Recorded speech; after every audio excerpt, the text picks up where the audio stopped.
responder umas questõezinhas dessa aí, pessoal?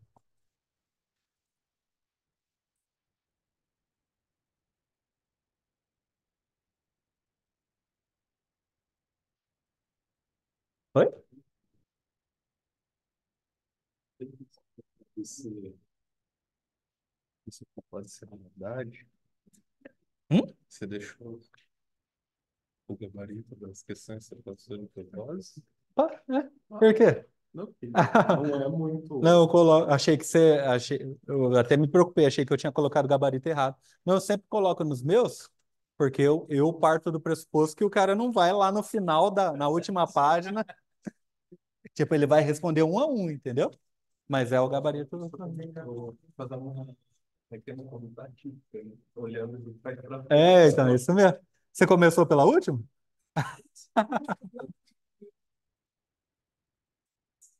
Mas eu coloco sempre, até mesmo se, por exemplo, quem for resolver em casa já tem a resposta depois para conferir, entendeu? Pessoal, vamos lá. Vou comentar uma a uma aqui, porque a gente não tem o tempo. Eu gostaria de deixar vocês fazendo uns 20 minutos e começar a comentar, mas a gente não tem esse tempinho. Então vamos lá. No que respeita às infrações penais, assinale a alternativa correta. Infrações penais, hein? A doutrina brasileira majoritária adota o conceito analítico de crime, definindo-o como toda conduta típica, antijurídica, culpável e punível. Tá certo? Qual que é o erro aqui? Punível. Se tivesse assim, a doutrina brasileira majoritária adota o conceito analítico de crime, defendendo-o como toda conduta típica, antijurídica e culpável, estaria correta. Esse punível aqui faz parte da teoria quadripartida que a gente até viu, mas que não foi adotada pelo ordenamento jurídico brasileiro. Então o erro está no punível. B. O direito penal brasileiro agasalha a visão bipartida das infrações penais, dividindo-as em crime ou delito e contravenção penal. Algum erro aqui? Certinho. Oi? Certinho aqui. Esse é o gabarito.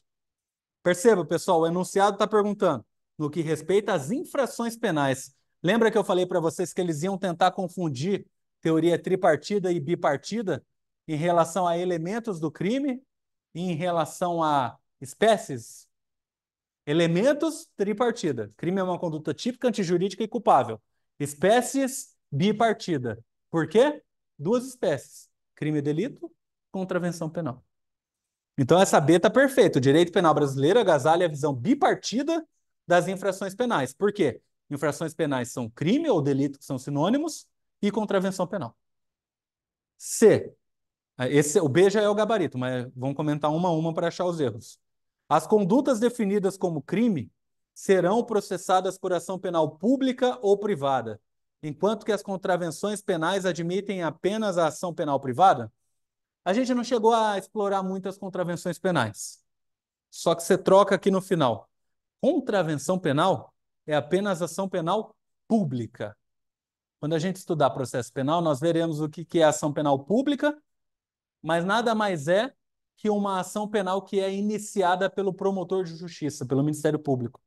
E, pessoal, por mais que contravenção penal seja conhecida como crime anão, de conduta de reduzidíssimo grau de reprovabilidade, ainda assim é o promotor de justiça, o Ministério Público, o único que tem a competência para processar contravenções penais. Não existe contravenção penal em ação penal privada. Contravenção penal, independentemente de qual seja, sempre vai ser inaugurada por denúncia em ação penal pública. Incondicionada, incondicionada ainda. Então, o erro da C está em ação penal privada. Na verdade, é ação penal pública. C, D, incondicionada porque o promotor de justiça não precisa de nenhuma condição para inaugurar a ação penal. Então, independe de representação da vítima, tá? Processo penal, a gente vai ter isso aí certinho. D. Será admissível a tentativa tanto nas condutas definidas como contravenções penais, quanto naquelas definidas como crime? Aqui é outra situação também relacionada à contravenção penal. Tudo que vocês precisam saber de contravenção penal está nessa questão.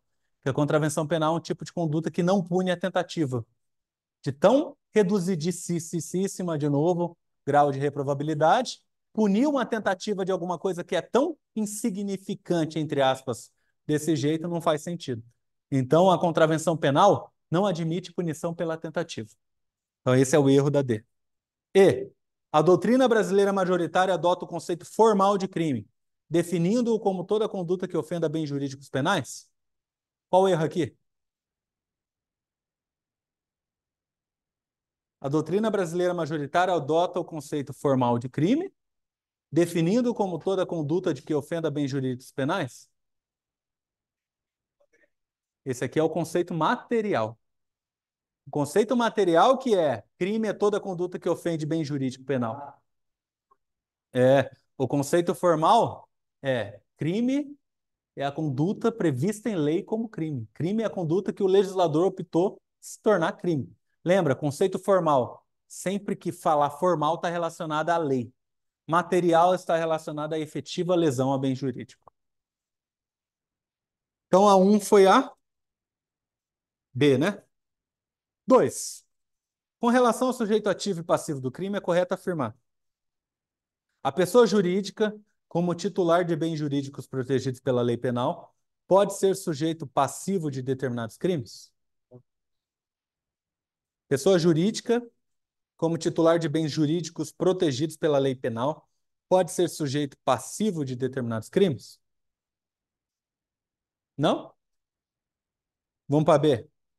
Sujeito ativo do crime é o titular do bem jurídico lesado ou ameaçado pela conduta criminosa? Esse é o sujeito passivo, né? Titular do bem jurídico ameaçado pela conduta criminosa. Sujeito passivo do crime é aquele que pratica a conduta típica descrita na lei, ou seja, o fato típico. Esse é o sujeito ativo. Então, eles inverteram o ativo com o passivo aqui. D. O Estado, pessoa jurídica de direito público, não pode ser sujeito passivo de crime, sendo apenas o funcionário público diretamente afetado pela conduta criminosa? O Estado pode ser sujeito passivo de crime? O Estado não só pode, como obrigatoriamente ele sempre será sujeito passivo de qualquer infração criminosa. Lembra que eu dei muito ênfase sobre isso? O Estado não é o cara que suporta, o cara, entre aspas, que suporta a empreitada criminosa indiretamente porque ele vai ter que mover a máquina judiciária para processar o autor do crime? Então, o Estado não só pode, ele obrigatoriamente figurará como sujeito passivo secundário em qualquer prática criminosa. Então, cuidado com isso, pessoal. Então, o D está errado. E E, o homem pode ser, ao mesmo tempo, sujeito ativo e sujeito passivo de crime, como no caso de autolesão para a prática de fraude contra seguro? Errado. Então, é a A. A A não tinha erro nenhum, tá certinho. E sobre essa E aqui, pessoal, ó, o homem pode ser, ao mesmo tempo, sujeito ativo e sujeito passivo do crime, como no caso de autolesão para a prática de fraude contra seguro. Tipo, ele é sujeito ativo de crime praticado contra ele mesmo. A gente vai ver numa aula que era para ser a primeira, mas a gente vai ter na próxima, eu vou trazer um materialzinho muito breve de princípios. Existe um princípio lá chamado princípio da alteridade. O que é o princípio da alteridade? Só é crime uma conduta que ultrapassa a esfera da pessoa. Eu tenho que afetar um bem jurídico de terceiro. Alteridade vem de alternar. A minha conduta sai de mim, eu pratico a conduta, mas afeto o bem jurídico de terceiro. Então eu posso me autolesionar à vontade, que eu não vou responder por lesão corporal de mim mesmo. Vou preso por tentativa de suicídio. Não vou preso por tentativa de suicídio.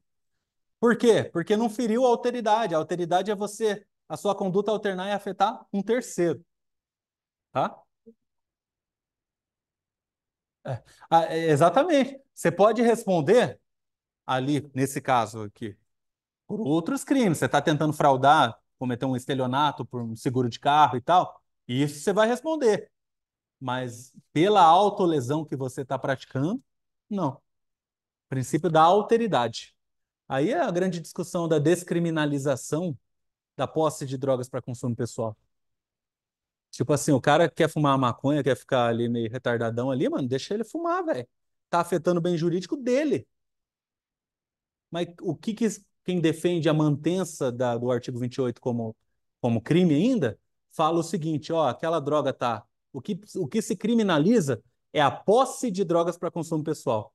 Se a guarda municipal ou a polícia militar chegar e o cara já tiver fumado, já era. Não tem crime ali mais. Agora, se tiver possuindo, se tiver no bolso, na mão, posse de drogas para consumo pessoal. Porque qual que é o entendimento? Se está ali ainda, se existe, a qualquer momento aquela droga pode sair da mão dele e entrar e ir para a mão de outra pessoa. Então há ali um crime de perigo, pelo menos, de aquilo se transformar, né, em outra conduta. Então criminaliza a posse, não o uso. É errado eu falar que o uso de drogas é crime, mas a posse da droga para o consumo pessoal que é o crime. É...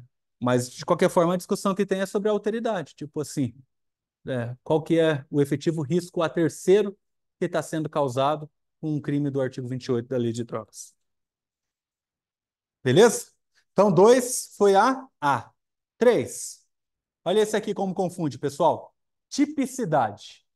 Tipicidade é descrição do fato no texto legal? Quem iria nessa? Essa? Adequação da conduta ao tipo? Vai nessa. A B tá certo. Já acertou quem ia nessa. Tipicidade é adequação da conduta ao tipo. A palavra tipicidade significa a minha conduta aqui na prática se amoldar perfeitamente a um tipo penal, a alguma coisa descrita no Código Penal. Então, a descrição do fato no texto legal não é tipicidade, é tipo penal. A está descrevendo tipo penal. O que é um tipo penal? Artigo 121, matar alguém. Ou seja, a descrição de um fato na lei. Tipo penal. Tipicidade. Eu vou lá e mato alguém. A minha conduta se amolda ou se subsume a um tipo penal. Aí sim, adequação da conduta ao tipo, isso que é tipicidade. Beleza?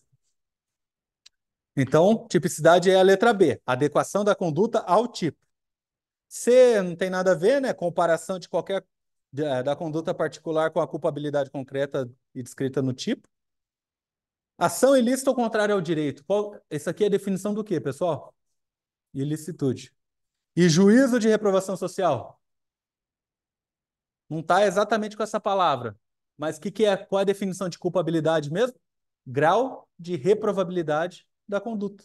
Então, você poderia até escrever, ó, que a letra D é a definição de ilicitude e que a letra E é a definição de culpabilidade. O gabarito da 3, então, foi a B. Olha essa aqui, ó. É causa de exclusão da tipicidade. A insignificância do fato ou a sua adequação social, segundo a corrente doutrinária e jurisprudencial. Princípio da insignificância, princípio da adequação social, são causas excludentes de tipicidade? Sim. Então, 4 já é a letra A. B. Olha isso aqui, ó. O erro inevitável sobre a ilicitude do fato.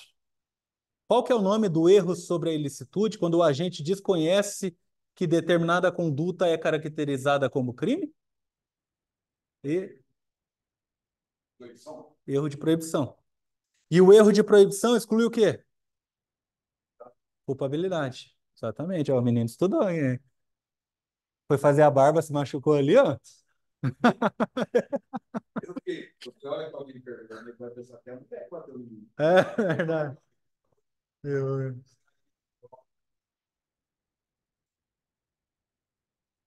Então, ó, erro inevitável sobre a ilicitude do fato é a definição de erro de proibição, que exclui a culpabilidade. A coação moral irresistível. Alguém lembra o que é coação moral irresistível exclui? Culpabilidade também, está dentro lá de exigibilidade de conduta diversa. Se aqui tivesse coação física, a coação física sim exclui a tipicidade, lembra?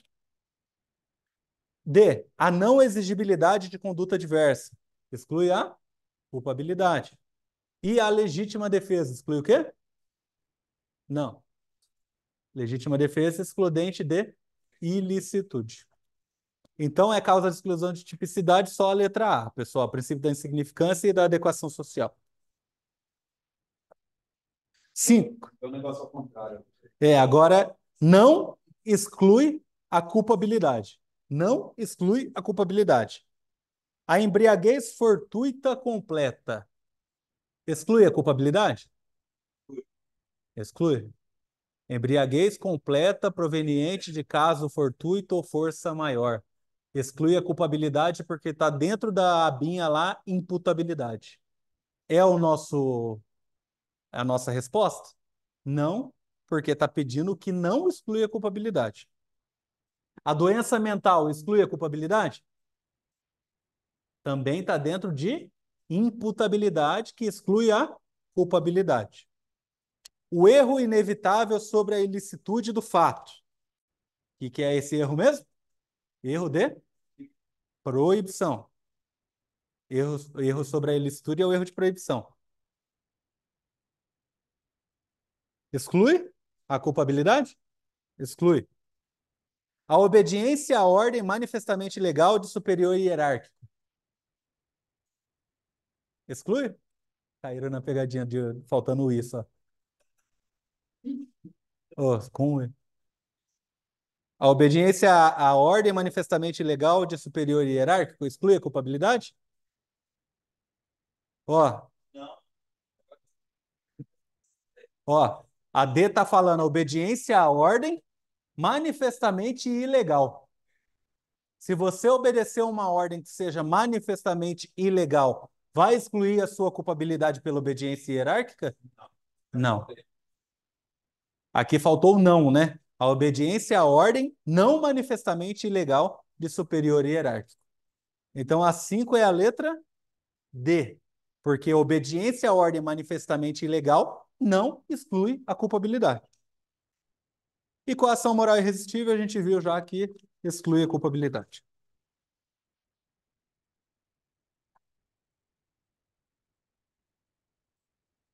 Olha esse aqui também, que legal para praticar, ó. Excluem a culpabilidade. O estado de necessidade e obediência hierárquica? Por que não? O estado de necessidade exclui o quê? E a obediência hierárquica? Hã? Culpabilidade. Nesse caso, então, nós temos uma excludente de ilicitude e uma de culpabilidade. Mas o enunciado só quer saber o que exclui a culpabilidade. Então, não é A. B.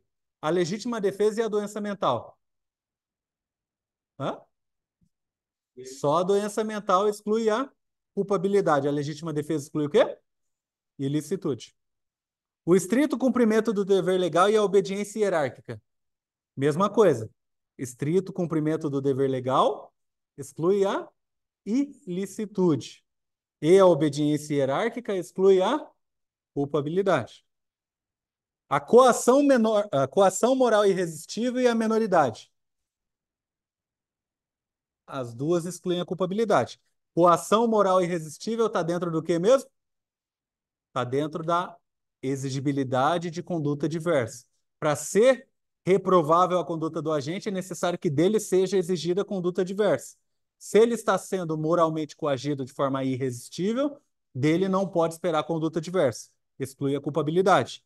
E a menoridade exclui a culpabilidade pela questão da inimputabilidade penal. Então, essa aqui é a letra D. São duas situações que excluem a culpabilidade. E o exercício regular do direito e o desenvolvimento mental incompleto ou retardado. Exercício regular do direito exclui a ilicitude e o desenvolvimento mental incompleto ou retardado, esse sim exclui a culpabilidade. Então, o único que tem duas que excluem a culpabilidade é a letra D, pessoal. 7. O erro de proibição é aquele que recai sobre elemento constitutivo do tipo penal? Esse é erro de tipo.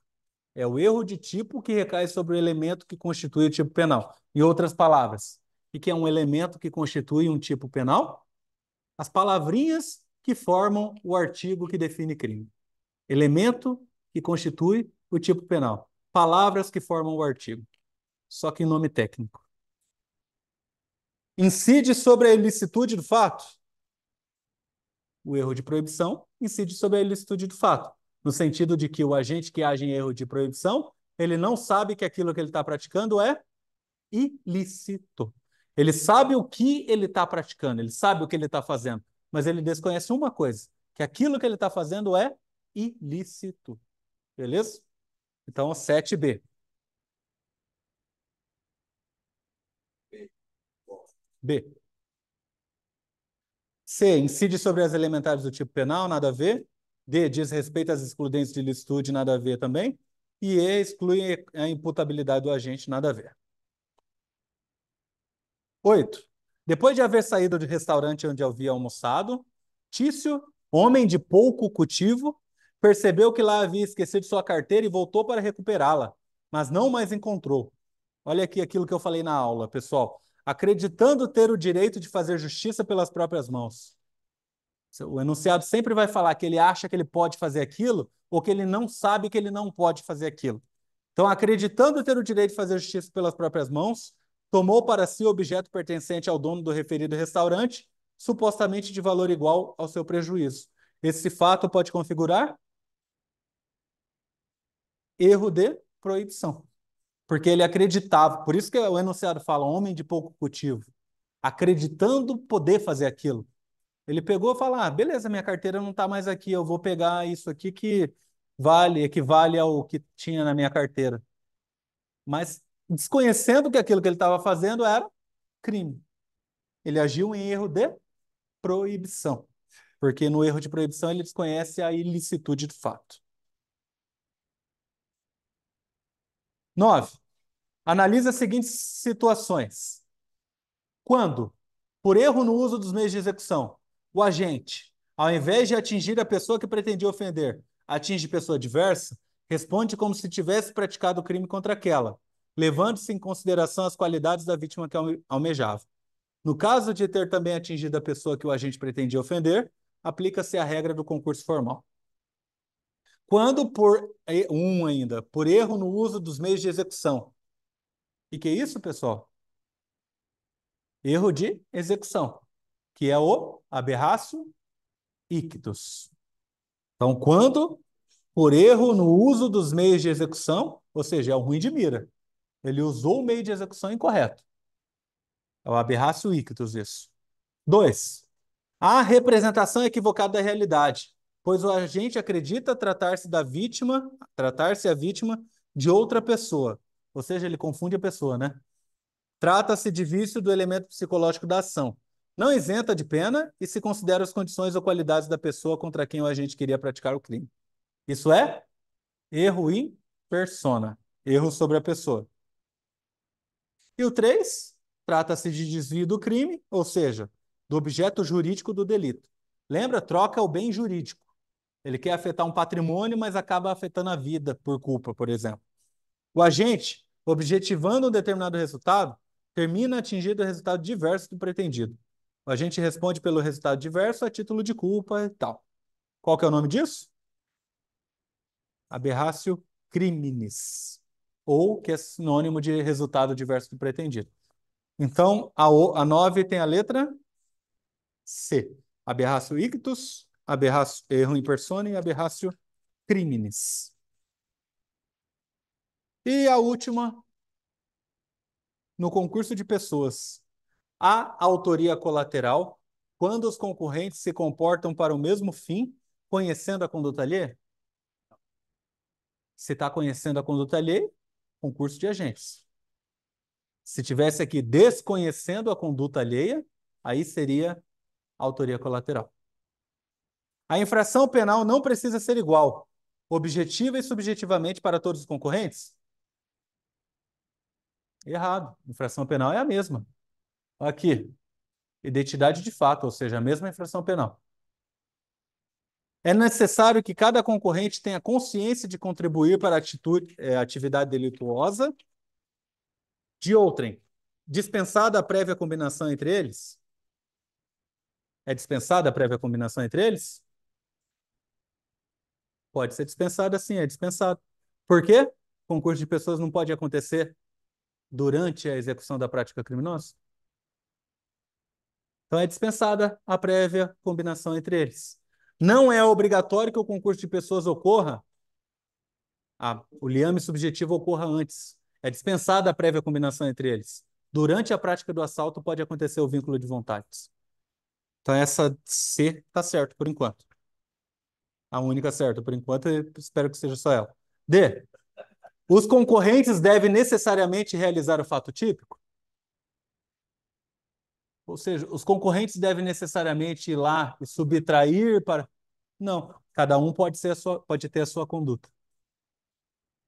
Dispensável a adesão subjetiva à vontade do outro? É dispensável o vínculo de vontade? Pelo contrário, é indispensável, tem que ter, né? Então a única correta, C. Do jeito que foi colocado aqui, causa um pouco de confusão, né? É necessário que cada concorrente tenha consciência de contribuir para a atividade delituosa de outrem, dispensada a prévia combinação entre eles. Mas é dispensado, vocês não precisam combinar o crime aqui agora. Se a gente coincidentemente se encontrar num lugar e vocês me virem assaltando e vocês quiserem participar, sintam-se bem-vindos, pode participar do assalto e vai haver concurso de pessoas da mesma forma. Só não vai ter concurso se você souber da prática criminosa e me ajudar de alguma forma quando encerrada a execução do crime. Aí você vai responder por outras condutas mais leves, mas não pelo roubo que eu pratiquei. Beleza? Valeu, gente. Até a próxima.